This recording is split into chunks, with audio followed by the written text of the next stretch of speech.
So now that the NBA is in full swing, it is overreaction season. These teams have played a handful of games so far, and I went to Twitter to ask for an overreaction or a bold take that you think may actually be true so far this NBA season. So I got one tweet for every NBA team, and I'm going to react to all 30 today. And please let me know in the comments any hot takes from this season or overreactions that you think may actually be true, despite the small sample sizes that have been displayed so far. So we are going to start off with the Philadelphia 76ers. This one comes from DM, and he says, Paul George is just an awful pickup so far. All right, we definitely have to pump the brakes on this one. Tyrese Maxey and this team has definitely struggled without Embiid and Paul George in the lineup currently, but they're going to be back very soon. The Sixers team is still going to be fine in the long run. I think Tyrese Maxey and this whole Sixers team benefits playing alongside Joel Embiid because of the load that is lifted off their backs. Maxey has definitely struggled as a number one scoring option, and yes, the loss to Toronto hurts because that is definitely a winnable game without Embiid and Paul George, but they're going to be fine. Saying Paul George is an awful pickup before he's even played a regular season game is definitely an overreaction. Let's chill out a little bit. This one comes from Tyson about the Portland Trailblazers, and they basically started tanking game one of the season, and honestly, I'm not opposed to this hot take whatsoever. Why is Scoot Henderson not in the starting lineup? I agree that Toumani Camara is a good player and he should get a decent amount of minutes. And I know Scoot is playing a ton, but you were just killing this dude's confidence, Chauncey Billups, by not starting him. What are the odds that Billups is just back as the head coach next year? I'm not sure, but Scoot Henderson has actually been pretty solid in the small sample size to start off his second year in the NBA, and he should definitely be starting. He was the third overall pick in last year's draft. He's playing a ton of minutes. Chauncey, let's get his confidence up. Let's stop acting like you are tanking and play your guys with long-term impacts on this team so they can get the reps and the experience. Next one is about the Milwaukee Bucks, and BKN85 says that the Bucks make the play-in and have a disaster season. Dame potentially is traded by the deadline. Also,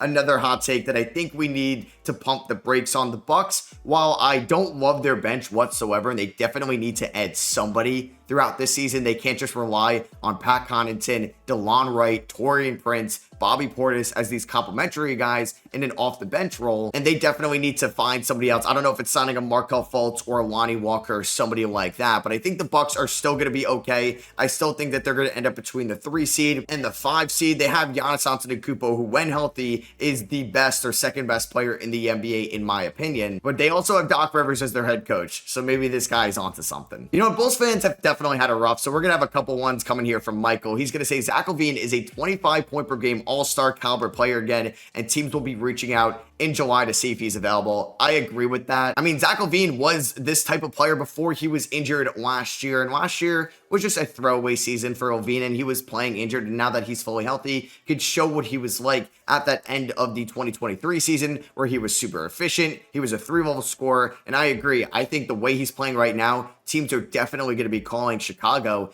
and for a guy that had no market last offseason is going to have a very robust market in February. Now let's go rapid fire on the other 3 ones. Lonzo Ball will be close to the player he was pre-injury. I think we should pump the brakes on that a little bit. He had serious career-threatening injuries. It's going to take some time for him to get back to what he was in that 2021 season. Kobe White will take another jump. I could see this, but I also can't. I don't know if he's going to have that opportunity with LaVine, Vucevic, all these guys still there, but I think he's going to slightly improve from what he was last season, and he was really good last year. And Vucevic might be a serviceable shooter again. Hey, we've seen that from him in the past in Orlando. It's not like he's never shown that he's been a good shooter in this league, so I could definitely buy into this take right now. Jack says that for the Cleveland Cavaliers, Mobley could be the Cavs' #1 option come playoff time. Now, I don't think I could buy this one just because Donovan Mitchell is the clear #1 on this team in my opinion, and will be in April, May, and potentially June if they make a run in the playoffs. But could I see Evan Mobley surpassing Darius Garland and Jared Allen as the clear-cut #2 option? 100%. I bet that Evan Mobley was going to win Most Improved Player this year. I thought the odds were too good, and the potential is there, and he has been off to an incredible start against Toronto, Detroit, and Washington, and we know how good of a defender Evan Mobley is as well. So even if he's not like the clear-cut #2 scoring option, we know how impactful he could be on the defensive end of the floor, and that has been on full display so far this season. Jake says that the only reason the Boston Celtics won't win more games than the 2016 Warriors is because they won't have Porzingis until early next calendar year. I think they are on the same same level as the best teams I've ever seen. And this is definitely a spicy take from Jake, but you know what? I'm buying into this one as well. They embarrassed the Knicks on opening night, winning 132-109 in Boston, their ring ceremony, and Jason Tatum played so well. It looks like there's a chip on his shoulder from not winning finals MVP and not fully playing in the Olympics under Steve Kerr as that head coach. And his shot looks fixed. He has been a great shooter to start off the season. Jaylen Brown has been knocking down his threes, and this team does not have their 7-foot demigod unicorn Kristaps Porzingis that can shoot 40% from three and play elite rim protecting defense. So yeah, I think this could definitely be the best team we have seen since the 2016 Warriors, net rating wise, team dynamic, team balance. When you just take into consideration the starting lineup, the honestly above average bench, and their coaching staff, yeah, this Boston Celtics team is legit. And I do think they're going to run away with the #1 seed in the Eastern Conference this season,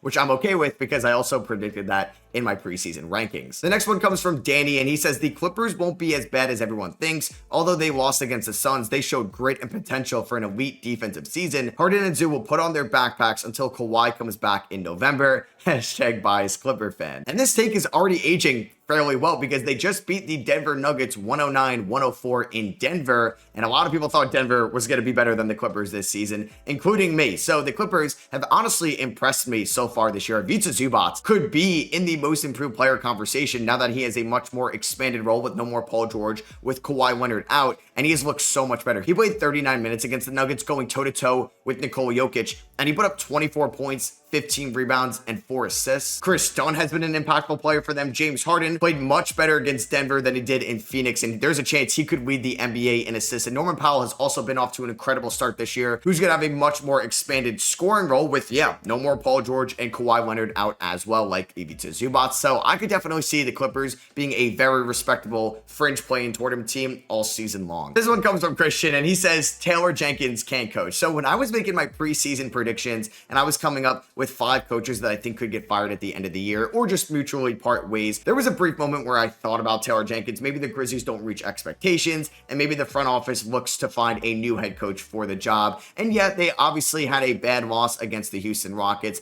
but I think he's really getting the most with all these injuries right now. They just got Jaren Jackson Jr. back, and they beat a very impressive Orlando Magic team this year by double digits. He's getting a ton out of guys like Santi Aldama, Jay Huff, Scottie Pippen Jr. off the bench. So I actually think that Taylor Jenkins is still one of the more underrated coaches in this league. So I disagree heavily here with Christian. A lot of people have been talking about Dyson Daniels, and this hot take comes from Bren. He says Dyson Daniels will be more than just a good defender next to Trey, and soon the Hawks will have at least 3 All-Stars: Dyson Daniels, Trae Young, and Jalen Johnson. So I think it's definitely easy to say this is a clear-cut overreaction to Dyson Daniels' good start, but Dyson Daniels is still extremely young. He's 21 years old. It's always going to be a developmental project for Dyson coming out of the G League, and he has been phenomenal this year for the Atlanta Hawks in this 3-and-D complementary role to Trae Young. I love his defense, and it's been so much better next to Trae Young than what we got from DeJounte Murray last year, and he's knocking down his threes, and that was always going to be a big X factor in Daniels' game because he has been a phenomenal defender in New Orleans. It was just in smaller stints. He was coming off the bench. He was definitely not in as important of a role over in New Orleans, but now in Atlanta, he's a starter. He's playing 25 plus minutes a night, and he has been off to a phenomenal start this year against the Charlotte Hornets and the Brooklyn Nets. But let's see this happen a little bit more, maybe over the course of a season, before we start throwing out all-star allegations. This one comes from Rashawn Season about the Miami Heat, and he says the Heat need to blow it up. Yeah, I also think this is a overreaction. Yeah, the Heat were one of the worst teams, if not the worst team to watch on the opening main night last Wednesday. They just got blown out by the Orlando Magic. Their offense was disgusting. Their defense really wasn't that good either, but they bounced back with a nice win against the Charlotte Hornets. Jimmy Butler played much better. He got to the free throw line like Jimmy Butler does. He took 17 free throws against the Charlotte Hornets. Terry Rozier played so much better in game number 2 than he did in game number 1. Bam Adebayo, though, has been off to a rocky start offensively, and that is something to maybe monitor over the season. And yeah, I don't think this Heat team is great. I predicted them to be the 8th seed in the Eastern Conference. I don't think they need to even think about blowing it up right now. Maybe if they were 10 games under 500 at the deadline, then maybe you field calls for Jimmy Butler and Terry Rozier. But for now, let's definitely wait this out a little bit. They still have the best coach in the NBA in my opinion, and Eric Spoelstra. I think they'll be okay. Out of Hornets says LaMelo Ball will be an MVP candidate this season. So if he's going to be an MVP candidate, last year's MVP candidates were Jokic, Shea, Luka, Giannis, Jalen Brunson, and Jason Tatum. Do I think he's going to be in that conversation of players this season? I do not, but if LaMelo Ball could stay healthy, I think he can definitely sprinkle in an MVP vote or two like we've seen from Domantas Sabonis in the past. Because LaMelo has played 3 games so far. The Hornets are 1-2. They had a great comeback win against the Houston Rockets. They did end up losing to the Atlanta Hawks, a game in which LaMelo Ball fouled out in. And yeah, they just lost to the Miami Heat, which I just talked about, but LaMelo has been off to a phenomenal start this season. He's knocking down his threes. He's averaging 32 points, 7 rebounds, and 7 assists over the course of those 3 games. He's also averaging 6 turnovers as well. Definitely needs to cut those down, as well as the foul trouble, because he's averaging 5 fouls a night. But the threes look so smooth. He makes tough shots look so easy. I think LaMelo Ball could definitely be one of the best point guards in the league this season if he can stay healthy. And if so, that means the Charlotte Hornets are going to be in play-in tournament conversations for the first time since 2022. SSP mentions that the Utah Jazz are going to have less than 17 wins. And the Utah Jazz's preseason win total projection was 20.5 wins. So SSP thinks they're going to fall 10 games below their preseason projection. And yeah, the Jazz had a stinker against the Golden State Warriors. They lost by 41 points after having a very competitive opening night against the Memphis Grizzlies. And I think we're going to learn about this Utah Jazz identity. If Lauri Markkanen is not having a good game, this Utah Jazz is also not going to be having a good game overall as a team. I think they're going to live and die with Lauri Markkanen this year, who is by far and away their best player. I think what we're going to get out of Jordan Clarkson and John Collins as complementary pieces to Lauri Markkanen. Yes, Colin Sexton could be somewhat of a wild card and he couldn't lead this team at certain times, but I don't think we're going to get a Walker Kessler lead offensive role, or same thing from Keontae George or Taylor Hendricks or any of those young guys right now. But I'm going to disagree. I think they're definitely going to win more than 17 games this year. Derek Wright says that the Kings will have a worse record because of team construction, signing DeMar DeRozan, trading Jalen McDaniels, etc. You could say it's been somewhat of a disappointing start for the Sacramento Kings. They're 0-2, but they played 2 very good teams. Like the Cleveland Cavaliers are 3-0. They played Washington, Detroit, and Toronto. They took care of the teams they should beat. Sacramento's 2 losses are against Minnesota and the LA Lakers, 2 very good teams right now. And both those games were definitely winnable, and I think they kind of blew both those games. They blew that fourth quarter against the LA Lakers. They got outscored 44-33 in that fourth quarter, and they definitely could have beaten Minnesota last Friday. In my opinion, though, a big thing could have been DeMar DeRozan showing a clear sign of regression. He has not shown that whatsoever, and he's looked very comfortable in Sacramento to start off this year. I think they're going to be just fine, but I also predicted preseason that the Sacramento Kings could take 20 to 25 games to get this team dynamic underway and have the flow of this team really show out every night. But I wouldn't be surprised if they are the 7th or 8th seed or maybe even 9th or 10th seed in December. I think they're going to be fine long term though. Christian Dior says the Knicks might have the most balanced starting 5, and after opening night, the hot takes were Mikal Bridges can't shoot. This Knicks team may be a mess. I think this is definitely a hot take on the opposite end. Because yeah, the Knicks were terrible on opening night, but Boston is definitely one of the best teams that we are going to see all season long. And they were also hitting every single 3. The Knicks bounced back defensively against the Indiana Pacers. Tyrese Haliburton shot 0 of 8 from the field against the Knicks, and everybody in the Knicks starting 5, like Christian's hot take, looked phenomenal. Mikal Bridges, OG Anunoby, Cat, Brunson, and Josh Hart were all efficient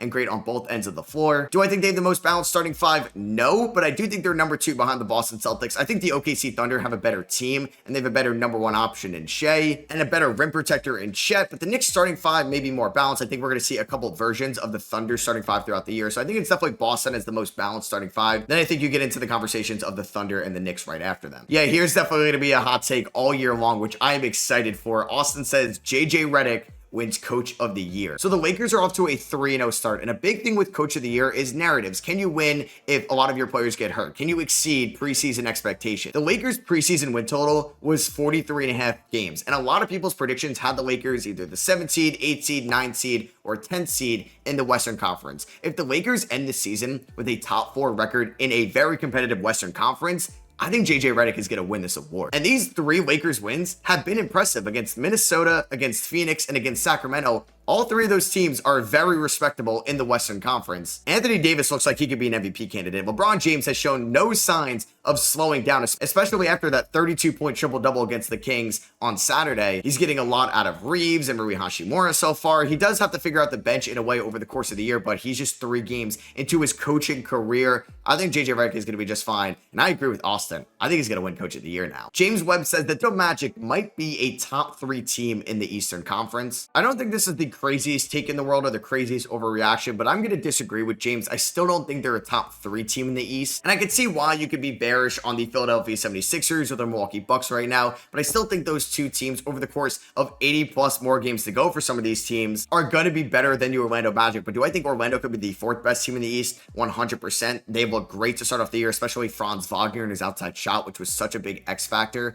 for the Magic going into this season. Paolo looks like he's ready to take another jump, and they have the depth and the defense to make a run in the playoffs 100%. Do I think they could be a top 3 seed in the Eastern Conference standings? Yeah, 100%. If Joel Embiid is going to be miss more time than expected, same with Paul George, or maybe the Knicks suffer an injury in their starting 5. But come playoff time, I still think I'd be hesitant to take a healthy Magic against the healthy Milwaukee, Philly, or Boston. Goodman says that Clay is going to have an all-star year type resurgence for the Dallas Mavericks. And Clay has been off to a great start to his Mavericks campaign so far throughout 2 games. He had a really impressive performance against the San Antonio Spurs the other night, and although they did lose to the Phoenix Suns, it wasn't because of Clay, in my opinion. Do I think Clay could have played a little bit better defensively? Yes, but you can always ask that out of these guys. I'm not going to expect more out of Klay Thompson than I am in Luka Doncic or Kyrie Irving overall. And I think Kyrie has been a little bit more disappointing for the Dallas Mavericks to start off the season, and Klay Thompson looks comfortable. He's been hitting some very tough 3-point shots for the Dallas Mavericks. Do I think he's going to be an all-star? No. Do I think he's going to be in those conversations in February? Also, no.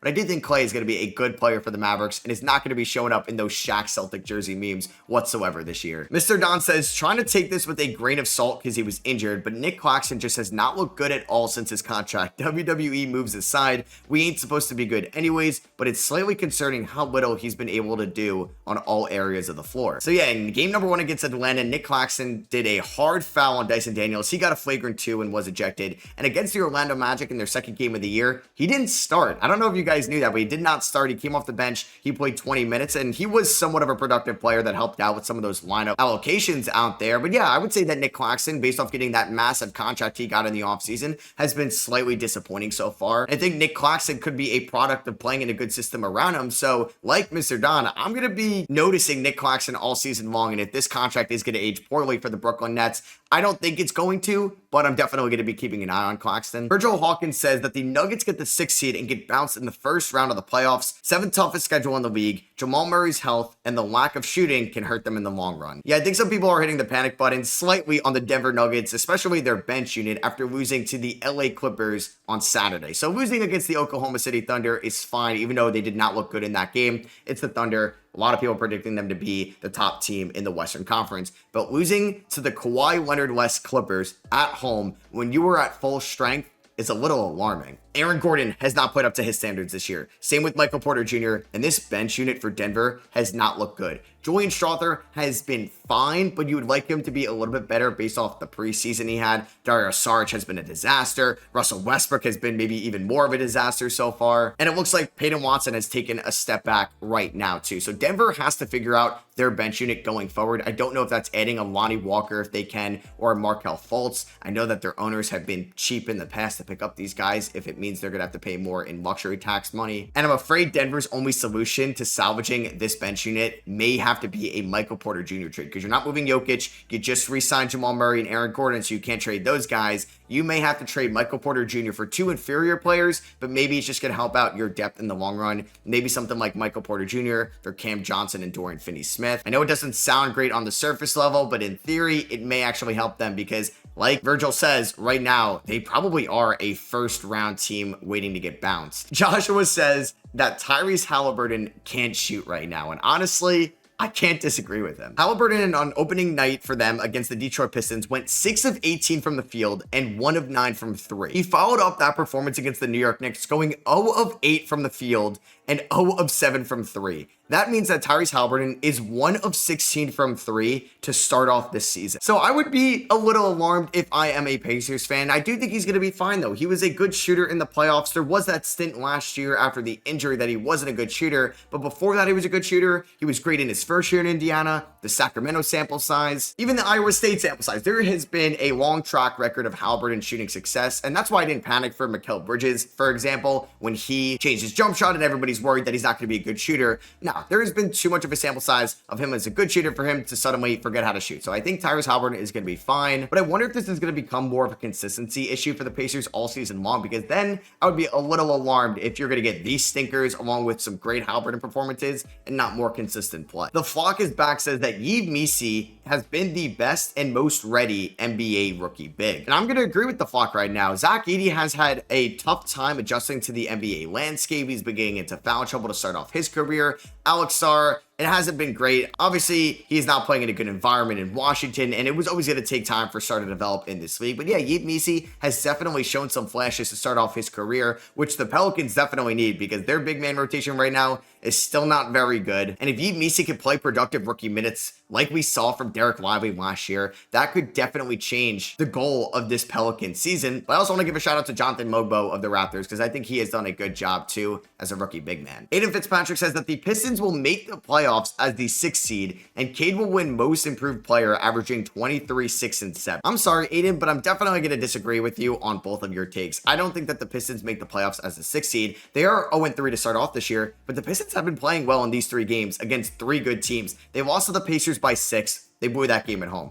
Then they lost to the Cavs by 12. It wasn't the most competitive game in the world, but they didn't get blown out whatsoever. And then they were very competitive against the Celtics, losing by 6 to them, playing much better against Boston than the New York Knicks did. Cade Cunningham looks great out of the gate. Jalen Duren has improved somewhat, I think, on the defensive end of the floor. Jaden Ivey looks good. I think JB Bickerstaff has done a solid job so far with these Pistons rotations. But I also don't believe that Cade Cunningham is going to win most improved. I don't think it should go to a #1 overall pick. I expected these jumps from Cade Cunningham. I still believed in him, and I'm not totally surprised that he has been phenomenal for the Pistons this year. Owen says for the Toronto Raptors that Jamal Sheed makes all-rookie first team and is widely seen as the steal of the draft. So if you didn't know Jamal Sheed, he ended up being a 2nd-round pick from Houston, a smaller guard that has limited offensive potential, but was such a good defensive guard last year in the Big 12. And Jamal Sheed has definitely shown his defensive impact right away. I actually compared him to Davion Mitchell throughout the pre-draft process, and Davion Mitchell was drafted 9th overall in 2021 by Baylor, and Jamal Sheed was a 2nd-round pick this year. Now, Mitchell was definitely a better 3-point shooter, but I think Sheed was actually a better defender coming out of Houston than Mitchell was coming out of Baylor. I don't think that he's going to make all-rookie first team, but I could buy into him making all-rookie 2nd team. Anthony says that the Rockets will look to trade Van Vliet, Brooks, and Steven Adams and finally let the young guys take over. I could buy into this take from Anthony. I do believe the Rockets could be a team that could make a multiple player for one guy type of move at this year's deadline. Maybe it happens at the end of the year, but yeah, what if that they try to move some of these guys to free up more minutes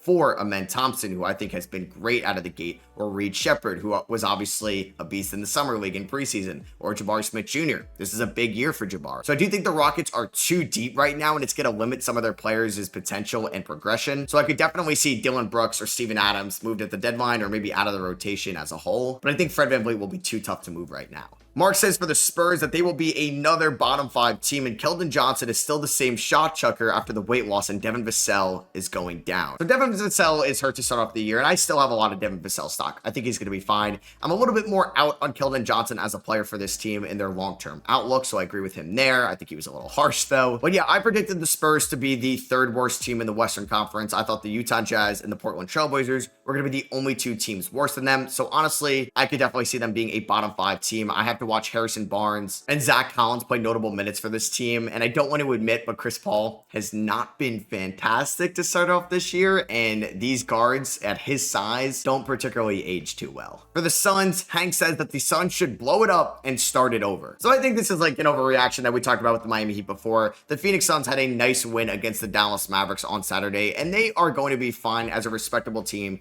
throughout the regular season. Ryan Dunn has been playing closing minutes and has started for this team, which I think just goes to show you how NBA ready that front office and coaching staff think he is. And he looked great against the Dallas Mavericks. I think could do a little bit better with the fouls, but I thought was real solid in that game. They've got to figure out the Yusuf Nurkic issue because I don't think he has been great for them and it's going to be a problem most of the season. But they have Kevin Durant, they have Devin Booker. It's a bonus if they can get something out of Bradley Beal when he's fully healthy, or Tyus Jones as a defender down the stretch. The Suns should definitely not blow it up. They're not in the position to right now. That is definitely an overreaction. Dark Dub says that Chet's offense is catching up to his defense and it's going to be scary. Yeah, Chet has looked great out of the gate for the Oklahoma City Thunder so far, as he looked phenomenal against the Denver Nuggets and then carried the momentum against Chicago, and he looks elite on both ends of the floor. The shot wasn't there against Chicago, but he does look more comfortable inside, and as he gets stronger and smarter inside of that paint, it will be scary if that offense catches up to the defense, which I think it will, because Chet was my #1 player in the 2022 draft class, so I still have all my stock in him. Michael says for the Warriors that they are way better than we predicted, while Steph is not playing like Steph. Yeah, it's definitely a little bit shocking that the Warriors have been running out a 12-man rotation so far this year. That's something we don't normally see. Now, I think guys are going to fizzle out of this rotation over the course of the year. Guys are going to get traded, but the Buddy Hield pickup has looked like one of the best moves from last offseason. The shot has been elite out of the gate, and that is going to be a huge X factor for the Warriors all season long. Podziemski had a much better game against Utah than he did in their opening night game against Portland, and what they can get out of Jonathan Kuminga's development and how Draymond Green can be fully locked in this year, this Warriors team can still 100% be a playoff team in the West. They just got to reach their fullest potential to do so. Ooh La La says for the Washington Wizards that the real Jordan Poole is back and he will win Most Improved Player this season. Now, I don't think he's going to win Most Improved Player this season, but I do think we are going to get what we saw from Jordan Poole at the end of last year's season. Poole last year in the month of March averaged 19 points and 5 assists and shot 45% from the field, 35% from 3, and 94% from the line. In a smaller sample size in April, he averaged 24 points and 9 assists, and he's been off to a solid start so far this year. He had a really nice game against the Boston Celtics. So yeah, I don't think that he's going to win Most Improved Player. I don't think he's going to go back to what he was in 2022, but I think he's going to be a much better version than he was last year for Washington. And lastly, for the Minnesota Timberwolves, Vengeance says that the Wolves are taking a huge step back in my opinion. Trading Cat was a crucial mistake. Also believe that this is an overreaction. Like the Knicks and some of these teams that made notable moves this offseason, it's going to take some time for Minnesota to gel and figure out what works for the squad going forward. Moving on from Cat, adding Randall and Dante DiVincenzo to this rotation. After a disappointing opening night game against the Lakers, they bounced back, beat a good Sacramento Kings team, took care of what they should have against the Toronto Raptors, and Julius Randle has been much better after that LA Lakers game. He's coming off a major shoulder injury from last year, barely played in the preseason, is on a completely new team, and already looks good in the second and third games. Minnesota is going to be fine, and I do not think they're taking a huge step back. So that is going to be for me. Hope you guys did enjoy. Let me know some of your overreactions so far to this NBA season that you think are actually true in the comments below. If you guys did enjoy, I would appreciate you dropping a thumbs up, and I'll catch y'all on the next one. Peace.